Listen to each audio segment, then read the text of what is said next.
Hello, everybody. I'm CJ Miller. I'm in Shreveport, Louisiana. I'm very close to downtown. I'm like just on the outskirts of downtown of Shreveport, and across from that, it's the Red River, and across from that is Bossier City. I'm going to walk over to the river. I've not taken a healthy meditative walk to the river. I've gone out for walks, but I haven't just been over to the river in a while because it's like, well, I make videos and I guess they get a little redundant. The first Friday of the month, the lighted bridge, they change the patterns. They select the pattern that they're going to display for the next month or so, and they usually do like food trucks, and it's a little tiny little festival all in itself that first Friday of each month. So that first Friday in May, if I don't have too much going on, I'm going to try to get down there and check it out. I was thinking about, I think I might be able to get over here this way down the Louisiana Avenue. I was thinking about I don't know, going to the gym, but I went the other day with a friend. I normally go with a friend, and we go late nights and everything. Thinking about going tonight, but he canceled, and I didn't feel like the trek that it would take all the way over to the gym that I prefer, which is, would require a late night bus because I don't drive. Decided to walk and get some cardio in instead, and never underestimate the benefits to the human body of a good cardio, a good walk, and walk enough to break a little bit of a sweat, and enjoy it and have fun with it. And, I had to walk up to the convenience store anyway, and I came up with this lovely little riddle for you. Why did the chicken cross the road? To avoid having to shop at Family Dollar. I loathe the Family Dollar that's right next to my building where I live. I will go to it, but I really try to avoid it. And if I have the energy, I will walk out of my way to avoid shopping there, because it's just, and it's not the fault of the people that work there in the store. Most of them, there's a couple of them that maybe could, maybe on their next job they'll be more motivated to not take out their sadness on customers by not providing service. But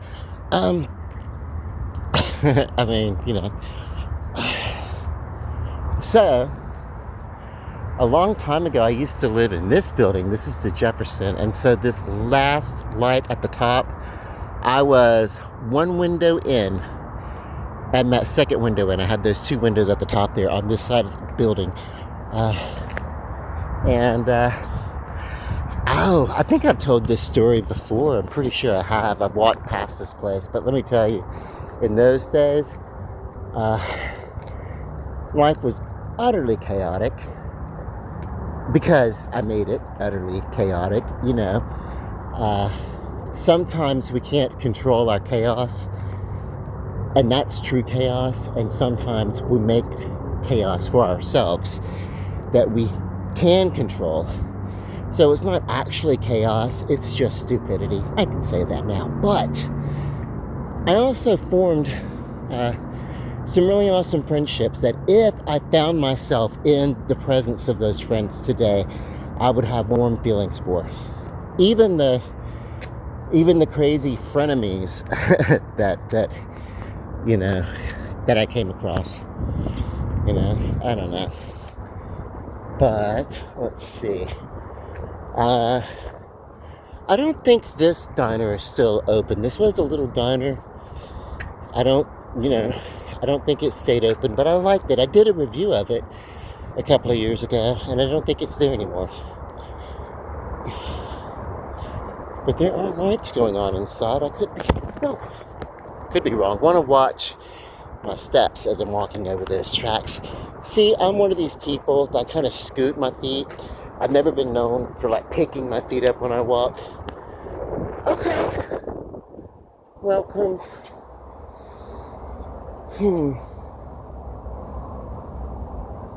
Maybe it's just a special event thing. I don't know. Do they still open for... I need to get over here and check this out. But I got a feeling maybe it's more of a club now than a... Yeah. It's more... Yeah, it's moved away from diner. It's moved away from diner. That's kind of cool. Okay. Choo choo. There's a train coming. Let me step my ass over here. You know,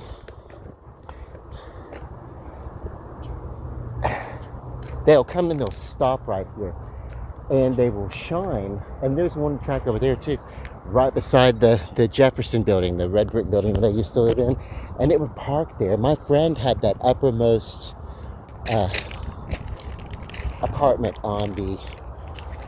No, he had like the third floor. He had the third floor.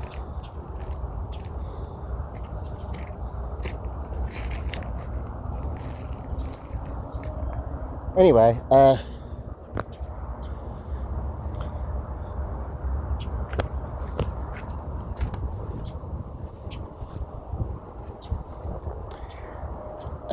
see. Yeah, the train would stop right by his window. Clay, and his brother Travis, and his mom Carla. And I never really got to know. They had a stepfather Chris. I never got to know him that well. But I don't know. Something about him was kind of a little off-putting to me. But whatever. But anyway, yeah. What can I say? A window. They were cool people though. The window would shine in that light, and I don't know if I could, like, it was like right there at their window. I don't know if I could do that. And it would like blow horns. The horn would blow. You hear it sometimes from my apartment. You hear the train, so you get used to it, but luckily I don't have to anymore. Then, let's see.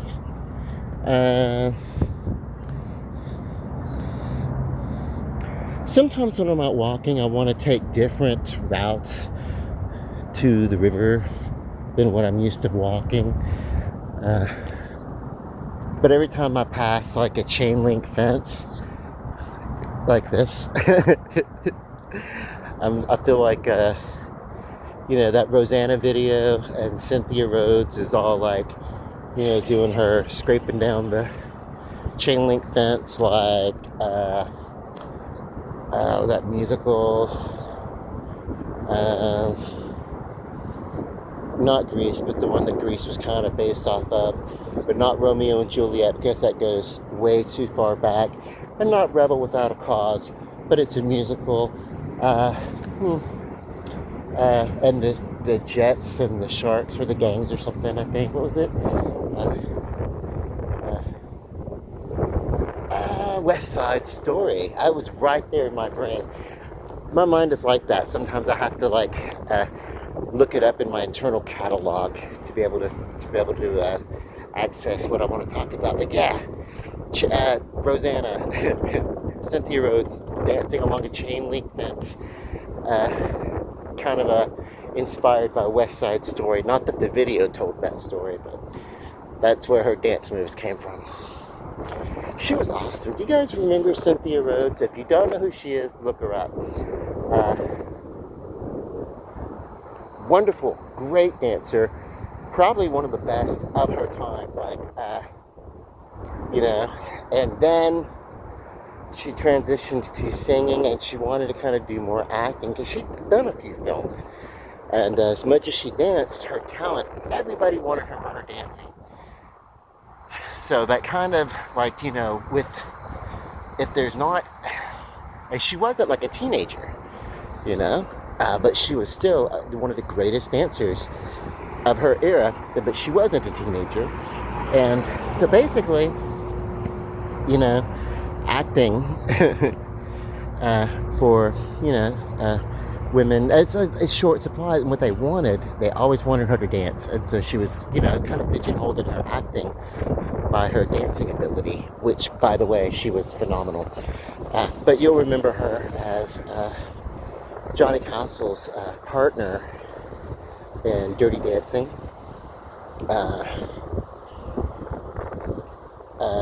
Let's see. Trying to think of his character's name, and I should know this. Not Vicky Barbarino, that was his character from TV. Staying Alive was the movie. It was a sequel to Saturday Night Fever, and John Travolta was the star, and Cynthia Rhodes was a co-star in that one. And what they had done, they had moved on from, what a interesting segue, right? Moved on from disco to Broadway, which I think the biggest mistake in that, and why it just kind of laid there, is because there again, you're not telling the story of young adults coming into their early prime, living with their parents, and all they want to do is really just have some sort of break from their reality, so they go out to a disco and dance. That's not the story that's being told with Staying Alive and the people who go to dance move. I don't think that they related. And Cynthia Rhodes, awesome dancer, but that was not her best movie. And she also did another movie that same year. Actually, what it is she was filming both of them at the same time, because I think she was doing some work in Flashdance also. Now, Flashdance was a major hit.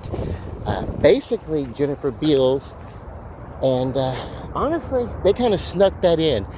It was the soundtrack that sold that movie, and the water being dumped, so you get your wet T-shirt thing. It was, it was the sexiness of it that sold. Because she was a stripper who wanted to be an actual dancer. But that story was not a new story. Sorry to tell you folks. It really wasn't.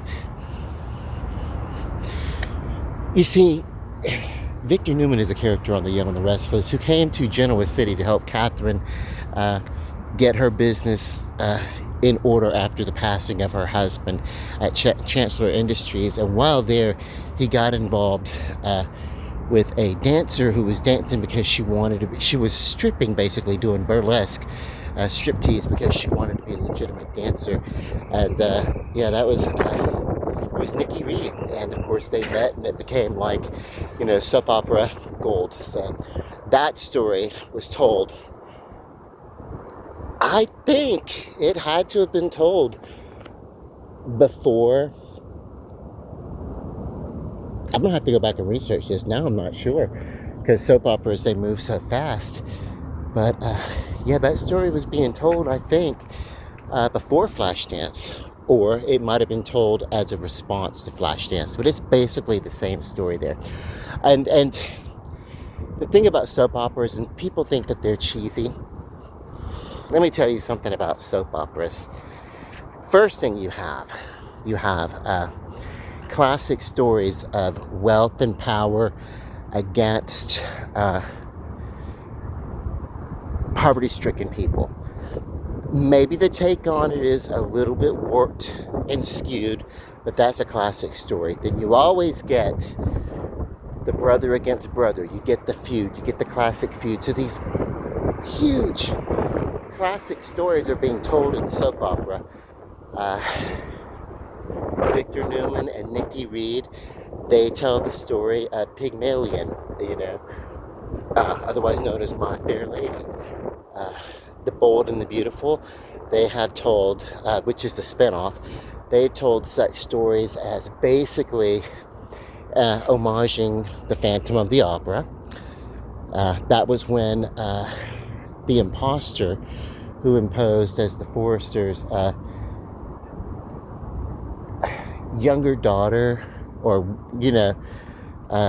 she was supposed to have died, and then it was revealed that the mother, Stephanie Forrester, had been secretly keeping her alive without telling the rest of the family to spare them, because she was born with an illness that she was unresponsive due to some neurological thing or whatever. They didn't really get too far into it. But then some few years ago,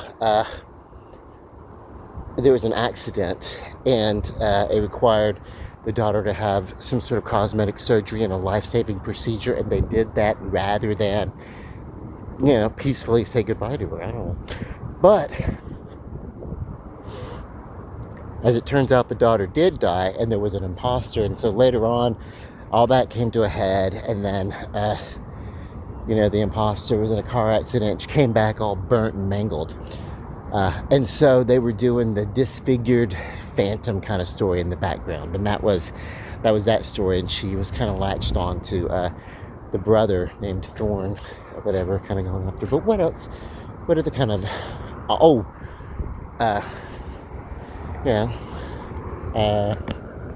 lot of corporate espionage, they mingle it. These great classics get told, especially Charles Dickens, especially when you get around to the holidays. You'll definitely get some of those retellings of Scrooge. Okay, my throat's getting dry. I walked through like a dusty field there and it got in my throat or whatever. So, but I want to pause the video and get up to the river. I'm getting close to the river. I'm only a couple of blocks away. Actually, screw it. I'll walk over when I get a couple of blocks up. I'm gonna pause, and by the time I get there, I'll be there, and then we'll talk some more, or I'll talk some more. By the way, I love living downtown. Post office is just a very short walk from where I live. Very convenient. Very convenient. The only thing we really don't have downtown is a supermarket, an actual supermarket. But we do have, delivery services, so that kind of helps. Still, it would be nice to be able to walk over, do my shopping, and then come back home with a bag of groceries that I physically looked at and picked myself. As it is, I get friends, and then we'll go to the store. We just kind of like do that, I get my shopping done, but still, it's, whatever. The reason why I don't drive is for no other reason than I have this acute double vision, that it's a combination of astigmatism and weakened muscle in one of my eyes. But I've always kind of had that double visioning thing. I don't know. It's probably because when I was a kid, I used to play around and cross my eyes too much, Okay, now it's time for a pause. When I come back, I'll be, I don't know, probably thinking and talking about something else. Thinking and talking about other things.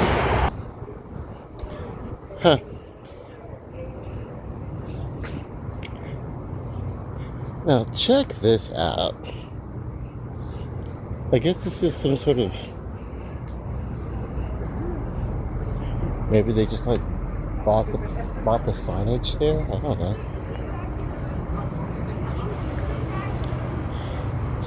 Something happened down here. It looks like French fries. It's probably some sort of venue that they had or something.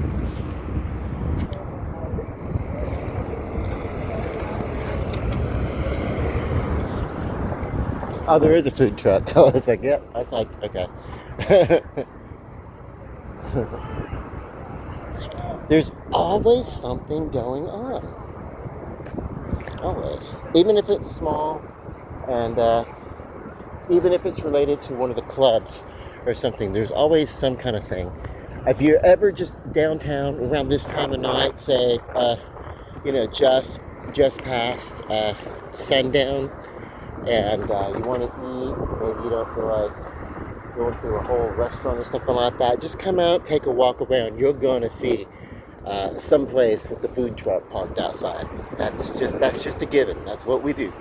Might as well change our name to Food Truck City. No, there's okay. We'll find out if I come back Friday, because there'll be a lot of food trucks and also a lot of art and crafts and everything that locals have made as they're choosing which pattern, or they've already chosen it, but when they reveal their pattern for the lighted bridge, which I love the fact that it's programmable and changeable. That's kind of cool.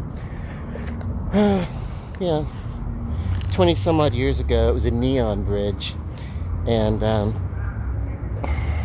don't know, gradually it fell into disrepair, the lights and everything, but yeah, through a lot of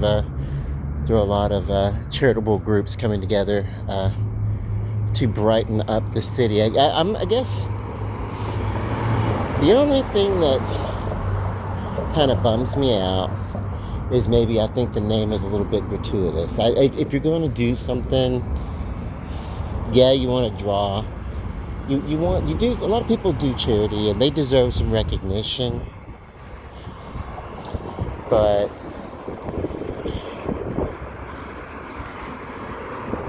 you know, like having the bridge named after yourself, after it's already got two other names, the Long Island Bridge, the Long Allen, not Long Island, Long and Allen, or the Allen Long Bridge or whatever, after two governors or something like that. And then this is pretty too, by the way. I love this. And then, of course, it's got the Texas Street Bridge, as we call it. And of course, now it's got a third name, the Bukowski Bridge of Lights. It's like, how many names does that bridge actually need? But there again, I used to live in Homestead. I need to go back there and visit one day. I keep saying I'm going to.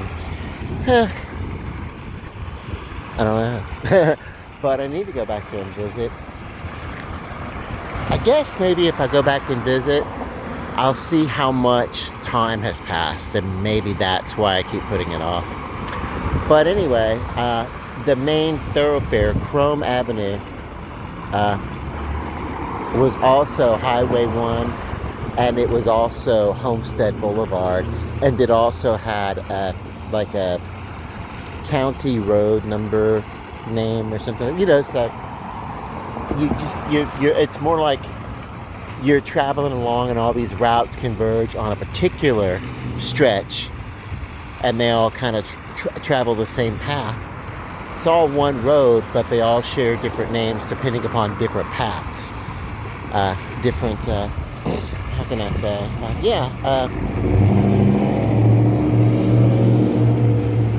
they're all different ways, but they all share the same pathway at a certain point, and then they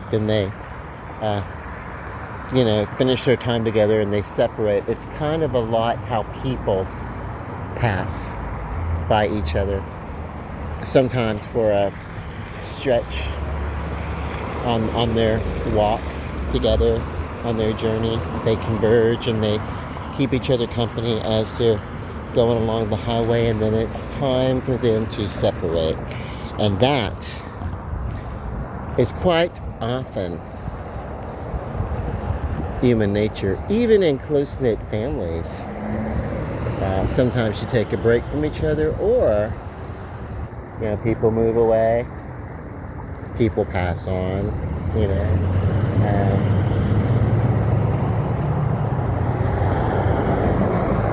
nothing really is permanent. There's your truth. There's your truth. There is no always. There is no forever. And the only thing that is eternal that we can reckon is the matter particles that make up the physical universe as we know it. but the shape in which it all is at this particular moment is not permanent. And once we find peace with the temporariness of it all, we can sort of relax a little bit, because though we may miss the way things are in this particular moment, you never know how beautiful and wonderful the next moment might be. And a lot of that has to do with personal perspective, you know.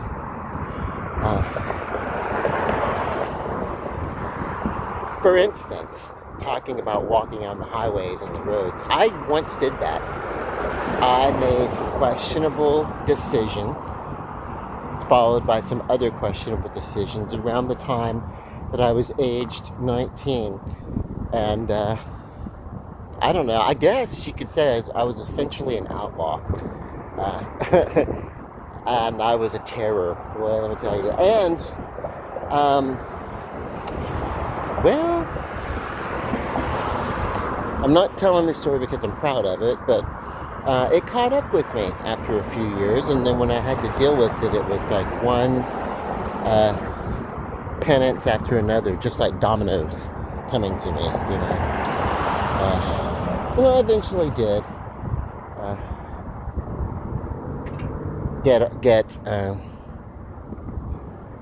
I eventually did get all that solved. I got all that societal debts paid, restitutions to individuals paid, sentences served, all that kind of good stuff. Definitely,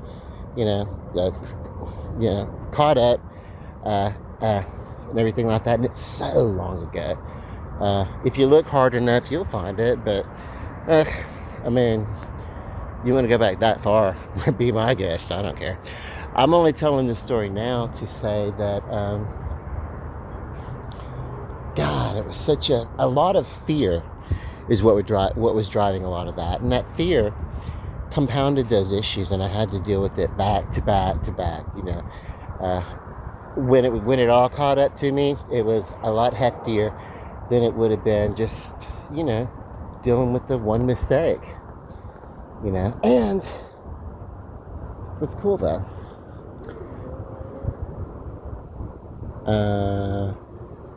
God, there are things that, and I don't want to go on and on about it. What I want to do is give the perspective of time, because what I was afraid of turned out to actually be a blessing. Because what it did was give me an opportunity to get those mistakes corrected, and so that those proper amends can get made, and I can stop living in fear of consequences. And then after, immediately when it was all done, there was still the oh my God, I'd been under the, what do you call it, the fear of, oh my God, what happens? Is it really over? The disbelief of, oh my God, I'm okay, I'm safe again from my own mistakes that I made. They're not out to get me anymore. So that took a little bit of time, to get over and get myself together. So, but it's a matter of perspective. Everything is a matter of perspective. What seems to be something bad and terrible, something that you really wouldn't want to imagine and couldn't have imagined before, and now you're having to live through, if something like that is happening, it can be for the best, and it can result in the most wonderful changes. But as any of us have gone through changes know that sometimes a change can be very painful. It could be like a metamorphosis. It can feel like a death. before a birth. It can, that is the essence of change. And sometimes that pain has to be suffered so that we can come through the other side of it. Not just about a learned lesson, but an actually a physically changed person because of the experience,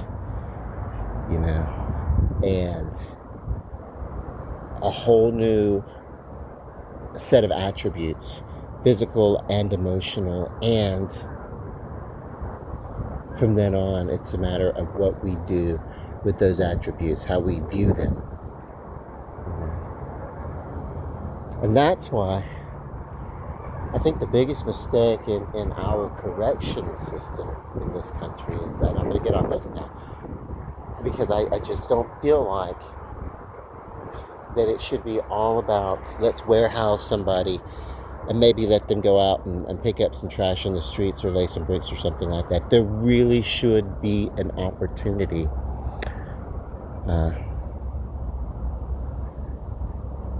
should be mandated that every person who has an opportunity, well, even if you don't have an opportunity for parole, even if you're in life in prison, you still live within a community that you need to get along with and everything like that. So everybody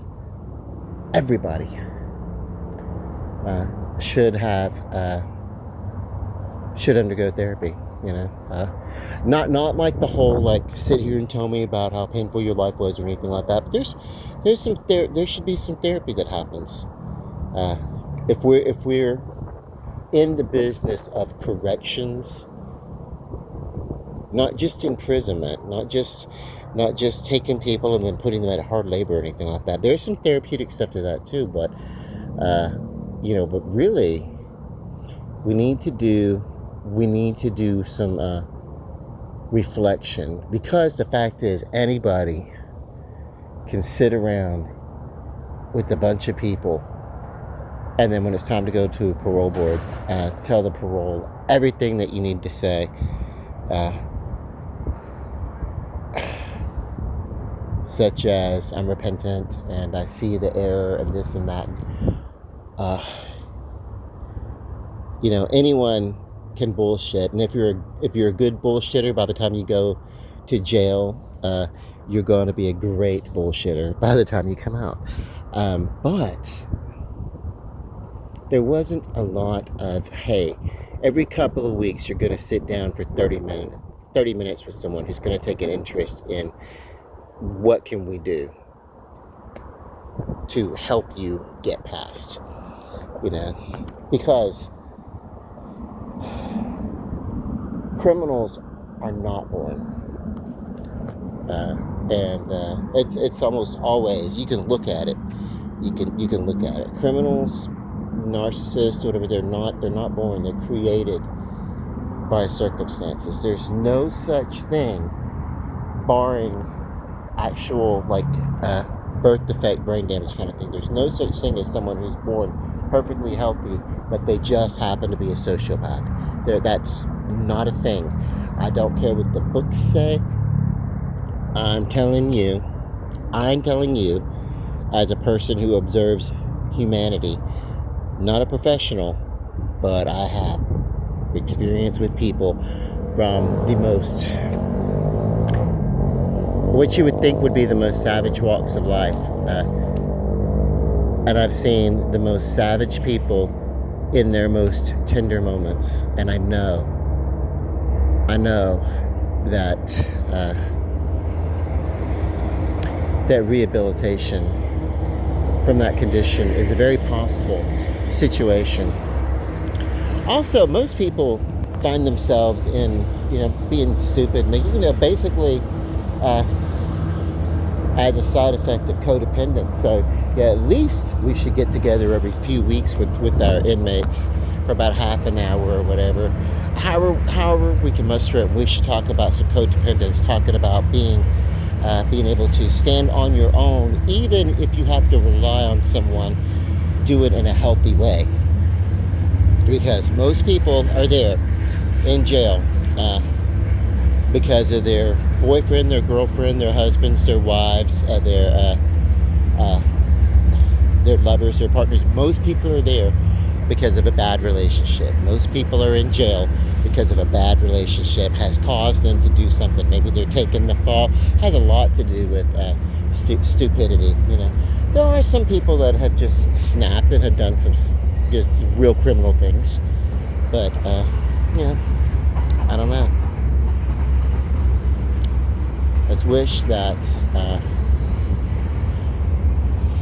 I wish that people could invest in people, not just throw a band-aid at our societal problems, but really take an issue in the community of the United States.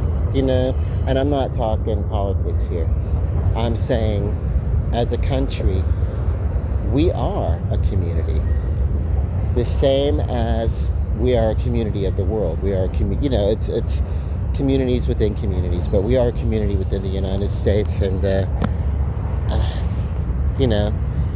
when part of us is sick, that's a part of us that's sick, and we may be able to get rid of that sickness by cutting it off. But that's almost like taking out an organ. That's almost like taking out an appendix or something. Sure, you can live without it, but who wants to go through that? And wouldn't it be better if we could prevent appendicitis, or maybe better if we could I don't know, you know what I'm saying, like if treating a wound means that it can heal rather than having to be amputated like an arm or a foot or something, isn't that better for the whole body? Then surely it is like that with the body of the United States people. No matter where we stand, it's just a matter of getting together, putting our heads together, and seeing what we can do to fix it. Now, I'm someone who's made my mistakes, but that gives me the experience of knowing, hey, there are ways in which we can correct, we can help each other. Whatever. Is it my responsibility? Yes, it is. And that's one of the reasons why I still listen to friends when they need to talk. It's why I still, even though my level of professional credential doesn't exceed peer support, I'm able to and willing to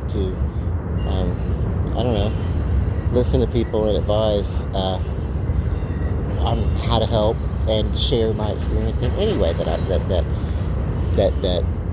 would benefit. And I used to think it was all about helping other people helps me feel better about myself, and now, while that's true, it really is about understanding that there's no difference between you and me, that we all are the same. And eventually, because the only thing that is permanent, and there is a permanence to this that never ends, everything that is physical in this universe remains. And time never ends. The way we perceive it and measure it will eventually end when our humanity is at an end. But eventually, you and I will be joined as part of the same consciousness in some body so far removed from this time, and perhaps this time space. But it doesn't matter, because it's where we've been and it is where we're going, that we should kind of consider in the actions and the way that we relate to each other today, because today will matter, and the perspective that we have informs the actions that we take today. And I hope that made any sort of sense to you guys, because it's all true. I love you. Love, and light. Peace. Good night.